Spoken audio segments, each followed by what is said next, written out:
आज की इस वीडियो में आपको आरआरबी जी 2024 से रिलेटेड बहुत बड़ी अपडेट आपको यहां पर देने वाला हूं। आज के डेट में एक नया नोटिस आरआरबी की तरफ से, रेलवे की तरफ से जारी किया गया, जिसमें कि बहुत सारे ऐसे पॉइंट्स दिए गए जो कि आपके मन की जो भी क्वेरीज है, डॉट्स है, उस सभी कुछ का आंसर आरआरबी की तरफ से किया गया है। तो वो चीज़ मैं आपको डिटेल्स में एक्सप्लेन करने वाला हूँ, बताने वाला हूँ। तो वीडियो को एंड तक जरूर देखते रहिए। और आज के डेट से इसकी ऑनलाइन एप्लीकेशन स्टार्ट हो चुकी है, तो लिंक आपको डिस्क्रिप्शन में मिल जाएगा, जरूर से क्लिक करके आप इसको अप्लाई कर सकते हैं। तो वीडियो को एंड तक जरूर देखते रहिएगा, सभी कुछ आपको जानकारी मिलने वाली है। और अभी तक वीडियो को लाइक नहीं किया, जरूर से लाइक करके चैनल को सब्सक्राइब कर लीजिएगा, जिनसे कि आने वाले सभी जॉब्स वैकेंसी का अपडेट आपको इस चैनल के माध्यम से मिलती रहेंगी। और देख सकते हैं ये हमारा टेलीग्राम चैनल है, जरूर से यहाँ से ज्वाइन होकर करिएगा। बहुत सारे ऐसे नोटिस पीडीएफ आते हैं जिनका मैं वीडियो नहीं बना पाता हूँ, तो मैं यहीं पर पोस्ट कर देता हूँ। और अगर आप व्हाट्सअप पर अपडेट चाहते हैं तो व्हाट्सअप का ग्रुप है, चैनल है, डिस्क्रिप्शन में एक व्हाट्सअप नंबर दिया गया, उसको सेव करके उस पर आप एक मैसेज कर दोगे। जैसे ही मैसेज करोगे तुरंत सभी लिंक्स वगैरह रिसीव हो जाएंगे, तो वहाँ पर भी क्लिक करके आप सभी जगह ज्वाइन हो सकते हैं। जैसे कि आप लोग जानते हैं आरआरबी जेईई की ऑफिशियल नोटिफिकेशन जो है आउट हो चुकी है। और अभी जो है आपको ये 27 तारीख की डेट में ही आउट हुई थी। 29 तारीख की डेट में इसकी जो ऑनलाइन लिंक है इसकी एक्टिवेट यहाँ पर कर दिया गया। 30 तारीख से आप इसको अप्लाई कर सकते हैं। आज की डेट में एक नया नोटिस आपको यहाँ पर देखने को मिले, जो कि देख सकते हैं, click here to view frequently asked questions. जो कि आपके मन में बहुत सारे डॉट और क्वेरीज होंगे, वो सभी का रिप्लाई यहाँ पर दिया गया, वो भी मैं आपको बताऊंगा। अगर आप इसको अप्लाई करना चाहते हो तो वीडियो के डिस्क्रिप्शन में लिंक मैं आपको दे दूंगा, अप्लाई ऑनलाइन के नाम से। उस लिंक पर जैसे क्लिक करोगे तो आप इसके ऑफिशियल वेबसाइट पोर्टल पर आप आ जाओगे, जहाँ से आप इसको ऑनलाइन अप्लाई कर सकते हैं। तो यहाँ पर आपको एक अकाउंट क्रिएट करना होगा। अगर आप पहले कोई वैकेंसी इस वेबसाइट के माध्यम से अगर आप फिल किए होंगे तो आपको अकाउंट क्रिएट करने की ज़रूरत नहीं है। लेकिन अगर आप फर्स्ट टाइम के लिए आप इस वेबसाइट पर आए होंगे तो आपको यहाँ पर एक अकाउंट यहाँ पर क्रिएट कर लेना है। यहाँ पर आप देखोगे तो लेटेस्ट अपडेट में आपको 30 जुलाई 2024 के डेट में जो रिक्रूटमेंट है इनकी आरआरबी जेईई की, वो आपको यहाँ पर शो होगा। और ये आप लोग यहाँ पर अप्लाई कर सकते हैं। अप्लाई करने के लिए यहीं पर आपको अप्लाई वाले बटन दिख रहा है, इस पर क्लिक करके आप लोग यहाँ पर सिलेक्ट करोगे, यहाँ पर क्रिएट एन अकाउंट। अगर आप पहले से अकाउंट यहाँ पर बना रखे होंगे तो आपको ऑलरेडी हैव एन अकाउंट पर क्लिक करके लॉगिन करना है। लेकिन अगर आप नए होंगे तो आपको इस तरीके से क्रिएट एन अकाउंट पर क्लिक करके आपको यहाँ पर एक मैसेज आएगा पॉपअप, आपको इसको ओके कर देना है। और उसके बाद आपको यहाँ पर जो भी डिटेल्स आपसे मांगी जाएंगी सभी कुछ बारी बारी से यहाँ पर आपको एंटर करना है, और उसके बाद इसको सबमिट करना है, जिसमें कि बेसिक से इन्फॉर्मेशन आपसे यहाँ पर पूछी जाएंगी, सभी कुछ आपको फिल करना है। मैं आपको इस वीडियो में जो फ्रीक्वेंटली आस्क्ड क्वेश्चंस हैं उनमें जो भी इंपॉर्टेंट पॉइंट्स हैं सभी कुछ मैं आपको एक एक करके बता देता हूँ। देख सकते हैं ये आपको आरआरबी जेईई की इंग्लिश और हिंदी दोनों वर्जन में आपको ये पीडीएफ यहाँ पर प्रोवाइड की गई है। तो ये जो पीडीएफ है मैं आपको टेलीग्राम चैनल में पोस्ट कर दूंगा, जिसमें कि हिंदी और इंग्लिश दोनों वाला मैं वहाँ पर डाल दूंगा, तो वहाँ से आप लोग इसको देख करके पढ़ लीजिएगा।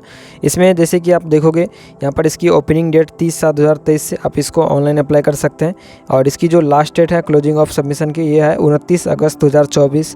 उसके बाद यहाँ पर बहुत सारे क्वेश्चंस ऐसे हैं जो आपके भी मन में होंगे, तो वो सभी का आपको यहाँ पर दिया गया है। तो आप लोग वेट कीजिए, सभी कुछ मैं आपको एक एक करके बताऊँ। What are the dates for modification of application. अगर फॉर्म भरने में कोई गलती हो जाती है तो उसको चेंज करने का या करेक्शन करने का डेट क्या है, तो 30 अगस्त से लेकर के 8 सितंबर के बीच में आप कोई भी करेक्शन यहाँ पर कर सकते हैं, जिसमें कि आपको यहाँ पर 250 रुपये के आपको चार्ज भी देने पड़ सकते हैं। और ध्यान रखिएगा, नोट में करके लिखा गया है कि details filled in create an account form and chosen RRB can not be modified. तो ये चीज़ जरूर से आपको ध्यान रखना है। क्रिएट अकाउंट करते टाइम जो भी आप डिटेल्स डाल रहे होंगे तो उसमें कोई करेक्शन नहीं होगा, तो उसको ज़रूर से अच्छे से आपको फिल करना है। और अगर आप आरआरबी जो भी जोन चूज़ किए हैं उसमें भी कोई करेक्शन या चेंजेस नहीं होगा, तो उसको भी पहले से ही अच्छे से डालना है। उसके बाद यहाँ पर दिया my final results are expected after 29 August 2024 can I apply. अगर आपका रिजल्ट जो है वेटिंग में है या 29 अगस्त 2024 तक आ सकता है, तो उस केस में क्या आप एलिजिबल हैं, अप्लाई कर सकते हैं। तो उस केस में यहाँ पर साफ साफ लिखा गया नो। आप अगर आपका रिजल्ट अगर पेंडिंग है, अभी तक नहीं आया है, या अगर आप फाइनल ईयर में सेमेस्टर में हैं, तो आप इसमें अप्लाई नहीं कर सकते हैं। जिनका भी रिजल्ट फाइनल हो चुका है वही लोग इसमें अप्लाई कर सकते हैं। What are the requirements to create an account. तो उसके लिए आपको वैलिड यहाँ पर मोबाइल नंबर और एक्टिव पर्सनल ईमेल आईडी आपकी ज़रूरत पड़ेगी। उसके बाद यहाँ पर आप अगर अकाउंट क्रिएट कर लोगे तो उसके बाद यहाँ पर पूछा गया है, दिया गया है कि क्या जो मैंने अगर एएलपी या टेक्नीशियन का फॉर्म पहले फिल किया हूँ या कांस्टेबल का, सब इंस्पेक्टर का, तो उस केस में भी क्या मुझे जो क्रिएट अकाउंट करना होगा। तो यहाँ पर लिखा गया कि नो। अगर आप पहले से कोई ये वैकेंसी में से कोई भी वैकेंसी में अगर आप अप्लाई किए होंगे तो उस केस में आपको अकाउंट क्रिएट करने की ज़रूरत नहीं पड़ेगी। इसके बाद यहाँ पर मेंशन है क्या ना एडिट क्रिएट अकाउंट डिटेल्स। तो यहाँ पर मेंशन है candidate can not edit any details of the create account once the account is created. तो अगर आपका अकाउंट एक बार क्रिएट हो जाता है तो उसमें आप कोई भी चेंजेस नहीं कर सकते हैं। इसीलिए आप लोग अच्छे से अपना जो भी डिटेल्स डाल रहे हैं अच्छे से डाल करके क्रिएट अकाउंट कीजिएगा। उसके बाद यहाँ पर दिया गया कि can mobile be use for filling of, क्या आप मोबाइल से फॉर्म फिल कर सकते हैं। तो यहाँ पर उसके लिए बोला गया है कि बहुत सारे ऐसे फीचर्स हैं जो मोबाइल में प्रॉपरली वर्क नहीं करेगा। तो इसीलिए आप लोग को एडवाइस दिया जाता है कि आप लोग डेस्कटॉप या लैपटॉप का यूज़ करके फॉर्म फिल कीजिएगा। तो अगर आपके पास लैपटॉप या डेस्कटॉप है तो आप उससे फॉर्म फिल कर सकते हैं, नहीं है तो आप किसी साइबर कैफ़े में जा करके फिल करवा सकते हैं। लेकिन ध्यान रहे आप देखते रहिएगा, क्योंकि बहुत सारे साइबर कैफ़े में जो करेक्शन फॉर्म भरते टाइम गलती कर देते हैं और वो आपको बाद में दिक्कत होती है। तो इसीलिए देखते रहिएगा और उसके बाद बैठ करके वहाँ पे फॉर्म को फिल करना है। और अगर आप यहाँ पर अगर आपके पास लैपटॉप्स वगैरह है तो आप अपने से खुद से ज़रूर से फॉर्म फिल कीजिए। इसके बाद यहाँ पर क्वेश्चंस हैं कि क्या एक साथ दो जो पोस्ट यहाँ पर दिया गया है वो अप्लाई कर सकते हैं। हाउ मेनी पे लेवल्स आर देयर इन। तो यहाँ पर 2 पे लेवल्स की जॉब है। क्या ना submit common application form both level. तो यहाँ पर बिल्कुल अगर आप 2 लेवल में फॉर्म फिल करना चाहते हैं तो आपको यहाँ पर बिल्कुल कर सकते हैं। यहाँ पर लिखा गया yes common application must be submitted for both पे लेवल। तो दोनों के लिए आपको अलग अलग एप्लीकेशन सबमिट करने होंगे। अगर आप आरआरबी जेईई क्रैक करना चाहते हो तो टेक्स्ट बुक आपके लिए बेस्ट ऑप्शन यहाँ पर होने वाली है। टेक्स्ट बुक पर आपको बहुत सारे टेस्ट सीरीज यहाँ पर और प्रीवियस ईयर क्वेश्चन पेपर मिल जाएंगे और इनका मॉक टेस्ट देख सकते हैं। CBT 1 प्लस CBT 2 का आप यहाँ पर एक सिंगल पास बाय करोगे। सभी जो भी सारे एग्जाम्स होते हैं यहाँ पर SSC जेईई का हो गया, आरआरबी जेईई का हो गया, करंट अफेयर्स, AE जेईई, सभी तरह के आपके गवर्नमेंट एग्जाम्स के प्रिपरेशन आप यहाँ से कर सकते हैं। लिंक आपको डिस्क्रिप्शन में दिया गया, जरूर से डाउनलोड कर सकते हैं। या अगर आपके फ़ोन में पहले से टेक्स्ट बुक का ऐप होगा तो आप वहाँ पर कूपन कोड ये अप्लाई कीजिएगा PKO3PL। तो वहाँ पर जो है इंस्टेंट बहुत सारे आपको डिस्काउंट मिल जाएंगे, प्राइस कम हो जाएगा। उसके बाद आप यहाँ पर बाय कर लीजिएगा, जिसके बाद आप यहाँ पर बहुत सारे यहाँ पर एग्जामिनेशन की तैयारी कर सकते हैं। इसके बाद यहाँ पर मेंशन है क्या जो अलग अलग आरआरबी में अप्लाई कर सकते हैं। तो यहाँ पर उसके लिए लिखा है नो कैंडिडेट्स जो है एक ही आरआरबी में अप्लाई करने के लिए अलाउड है। अगर आप एक से ज़्यादा आरआरबी में अप्लाई करोगे तो उस केस में आप यहाँ पर डिसमिस कर दिए जाओगे, यहाँ पर आपका जो कैंडिडेचर रद्द कर दिया जाएगा। इसीलिए कोई भी पे लेवल हो आपको एक ही आरआरबी में अप्लाई कर। अगर कोई ऐसे कैंडिडेट्स हैं जो दोनों लेवल में आप अगर करना चाहते हैं, फॉर्म फिल करना चाहते हैं, जैसे कि हो गया लेवल 6 और लेवल 7 है। तो लेवल 6 है जूनियर इंजीनियर का, लेवल 7 में एक दूसरा पोस्ट है। अगर आप दोनों में एलिजिबल हैं और दोनों का एक ही साथ अप्लाई करना चाहते हैं तो उस केस में आपको आरआरबी गोरखपुर ओनली अप्लाई करना होगा, जेईई के केस में भी और लेवल 7 के केस में भी। इसके बाद यहाँ पर मेंशन है क्या ना apply to more than 1 RRB. क्या एक से ज़्यादा आरआरबी में अप्लाई किया जा सकता है। तो यहाँ पर उसके लिए कि नहीं, आप एक से ज़्यादा आरआरबी में अप्लाई नहीं कर सकते हैं। अगर आप करोगे तो आपका जो रिजल्ट है वो रिजेक्शन, यहाँ पर ऑल एप्लीकेशन आपका जो है रिजेक्ट कर दिया जाएगा।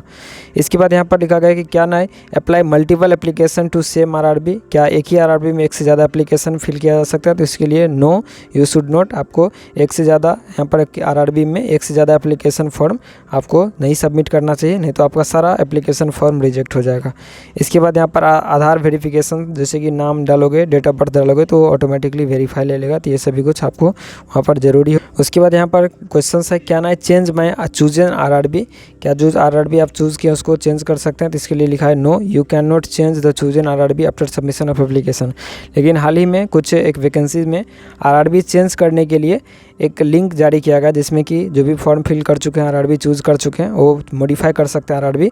उसके लिए हाल ही में एक लिंक जारी किया गया था वो दूसरी वैकेंसी के लिए। तो अब इसमें लागू होगा कि नहीं अलग बात है, लेकिन यहाँ पर अभी फ़िलहाल नो लिखा गया। उसके बाद यहाँ पर मेंशन है how can I receive the free travel facilities. तो ये SC ST कैंडिडेट के लिए ओनली होगा। तो अगर आप फ्री ट्रेवल फैसिलिटीज़ चाहते हैं तो उसके लिए यहाँ पर प्रॉपर दिया गया, तो आप इसको ज़रूर से पढ़ लीजिए। इसके लिए कट ऑफ डेट क्या है यहाँ पर देखोगे, क्रूशियल डेट यहाँ पर दिया गया फॉर एज लिमिट के लिए। तो इसके लिए 1/1/2025 को यहाँ पर माना गया है। तो इस डेट से ही आपका काउंटिंग होगा, जो भी आपका अपर एज लिमिट हो या लोअर एज लिमिट हो, ये सभी के लिए काउंटिंग या कैलकुलेशन का जो डेट है, कट ऑफ डेट 1/1/2025। उसके बाद यहाँ पर मेंशन है what is the crucial date for claim SC ST OBC EWS status. तो यहाँ पर मेंशन है candidate seeking reservation on the basis of SC ST OBC EWS status must ensure that they possess the caste certificate या community certificate as on the closing date, जो कि है 29th August 2024 for submission of application of this CEN during DV. Such candidates should produce their original caste या community certificate in prescribed format valid as on the closing date of submission of application. तो आप अगर reservation लेना चाहते हैं तो उस case में आपका जो सर्टिफिकेट है ये 29 अगस्त 2024 इसकी लास्ट डेट है, तो इस डेट से पहले का बना होना चाहिए, जो कि डीवी के टाइम में आपको वहाँ पर मांगेगा, तो ये इस डेट से पहले का बना होना चाहिए। उसके बाद आप अगर किसी दूसरे सर्विस या government service, state government, public sector undertaking कहीं पर अगर आप काम कर रहे हैं, उसके बाद अगर आप ये फॉर्म को फिल करते हैं और अगर आप एग्ज़ाम्स पास करते हो तो डीवी के टाइम में आपको एनओसी लेना होगा। तो डीवी जब डॉक्यूमेंट वेरिफिकेशन, अगर आप इसका एग्ज़ाम्स अगर आप क्वालिफाई करते हो तो जब डॉक्यूमेंट वेरिफिकेशन होगा तब आप जिस भी डिपार्टमेंट में काम करते हो तो उस डिपार्टमेंट से आपको ये एनओसी लेकर के वहाँ पर सबमिट करना होगा। किसको रिफ़ंड मिलेगा एप्लीकेशन फ़ी का? तो जो भी CBT-1 अगर आप यहाँ पर अपियर होंगे तो CBT-1 अगर आप यहाँ पर अपियर होंगे तो उसके बाद आपका जो रिफ़ंड है 5 से जो भी पे करेंगे उसको 4 से रिफ़ंड मिल जाएगा, और जो 2.5 से पे करेंगे उनको टोटल रिफ़ंड मिल जाएगा। इसके बाद यहाँ पर एक क्वेश्चन है, I have done degree in engineering, can I apply for the post of JE? अगर कोई ऐसे कैंडिडेट्स हैं जो BBTech कर रखे हैं वो लोग इसमें अप्लाई कर सकते हैं। तो बिल्कुल यहाँ पर लिखा है कि yes, higher qualification such as BBTech are also acceptable in lieu of the 3 year diploma. 3 year diploma के स्थान पे अगर कोई BBTech अगर आपके पास डिग्री है तो लोग भी यहाँ पर एलिजिबल हैं, अप्लाई कर सकते हैं, लेकिन सेम डिसिप्लिन में होना चाहिए। इसके बाद यहाँ पर I have completed a 2 year diploma, am I eligible to apply? तो इसके लिए यहाँ पर नो लिखा गया, only 3 year diploma in respective discipline is accepted. तो यहाँ पर अगर कोई लेटरल एंट्री से डिप्लोमा करते हैं तो उनके लिए 2 ही ईयर का होता है, तो उसके लिए यहाँ पर साफ साफ मेंशन कर दिया गया कि आप इसमें फॉर्म फिल नहीं कर सकते हैं, यहाँ पर जो है आप यहाँ पर एलिजिबल नहीं है। No, only 3 year diploma in respective discipline is accepted. इसके बाद इसकी रिक्रूटमेंट प्रोसेस का स्टेज यहाँ पर बताएगा कि CBT-1 होगा, फिर CBT-2 होगा, फिर डॉक्यूमेंट वेरिफिकेशन होगा, फिर मेडिकल एग्जामिनेशन होगा। इसके बाद यहाँ पर आप इसमें फाइनल रूप से सिलेक्ट होंगे। CBT-1 और CBT-2 दोनों में 1/3 की निगेटिव मार्किंग यहाँ पर रहने वाली है, जो कि यहाँ पर दिया गया कि निगेटिव मार्किंग क्या होगी, तो यहाँ पर 1/3 की निगेटिव मार्किंग रहने वाली है। Where should I choose my choice of language for examination? तो यहाँ पर आप 15 लैंग्वेज में अपना अवेलेबल रहेगा, जिसमें कि 15 लैंग्वेज में आप अपना एग्जामिनेशन जो भी हो लैंग्वेज उसको चूज़ कर सकते हैं। तो पर्सनल डिटेल्स में जा कर के आप वहाँ पर जो भी आपका लैंग्वेज हो आप ज़रूर से सिलेक्ट कर लीजिएगा, ताकि एग्ज़ाम्स में आपको आसानी। तो जो भी मेन इन्फॉर्मेशन था मैंने आपको बता दिया, और भी कुछ यहाँ पर दी गई है। How do I know that my application is final submitted? तो आपको यहाँ पर एक SMS के माध्यम से भी कन्फर्मेशन SMS या ईमेल मिल जाएंगी। अगर आप यहाँ पर in case of rejection of my application will the fee paid by the me refunded? No. तो अगर आपका फॉर्म रिजेक्ट होता है तो उस केस में कोई रिफंड नहीं मिलेगा, आपको ज़रूर से प्रिंट आउट लेकर के रख लेना है। Yes, candidate can take print out of their application after payment of examination fee. तो फ़ी पे करने के बाद कभी भी आप प्रिंट आउट यहाँ पर ले सकते हैं। तो ये था इसका डिटेल इन्फॉर्मेशन जो कि मैंने आपको बताया। और भी अगर आपके मन में कोई कन्फ्यूजन डॉट क्वेरी रह गया होगा तो नीचे कमेंट करके पूछ सकते हैं। इसका PDF का इंग्लिश वर्जन ये है और हिंदी वर्जन दोनों मैं आपको टेलीग्राम चैनल पर प्रोवाइड कर दूंगा, तो जरूर से डाउनलोड कर लीजिएगा। टेलीग्राम चैनल से ज्वाइन होना मत भूलिएगा, लिंक सभी का डिस्क्रिप्शन में दिया गया है। अभी जो है टेक्स्ट बुक पर ऑफर चल रहे फ्यूचर ऑफिसर सेल के नाम से, जिसमें कि अभी प्राइस यहाँ पर कम हो चुकी है, और ये कूपन कोड अगर आप लगाओगे PKO3PL तो और भी जो है प्राइस यहाँ पर कम हो जाएंगे। उसके बाद आप यहाँ पर जो भी आपके लिए अफोर्डेबल हो, पास प्रो या ईयरली, मंथली या लाइफ टाइम जो भी आप बाई करना चाहते हैं यहाँ से ज़रूर से कर सकते हैं। यहाँ पर अभी बिहार में भी जेई की वैकेंसी आने वाली है, तो आप यहाँ पर बिहार जेई का भी टेस्ट यहाँ पर सीरीज़ लगा सकते हैं, मॉक टेस्ट लगा सकते हैं। और जो भी आपका अलग अलग स्टेट जेई हो गया या जो भी सेंट्रल गवर्नमेंट के आने वाले दिनों में RRB जेई होगी, सभी की text book, previous year question paper और जो भी मॉक टेस्ट है यहाँ पर आपको मिल जाएंगे। तो ऑफर लिंक डिस्क्रिप्शन में दिया गया, जरूर से यहाँ पर बाई करके यहाँ पर अपना प्रिपरेशन को बूस्ट कर सकते हैं। और अगर आपके फ़ोन में पहले से होगा तो ये कूपन कोड लगाइएगा PKO3PL, तो भी आपका प्राइस जो है कम हो जाएगा।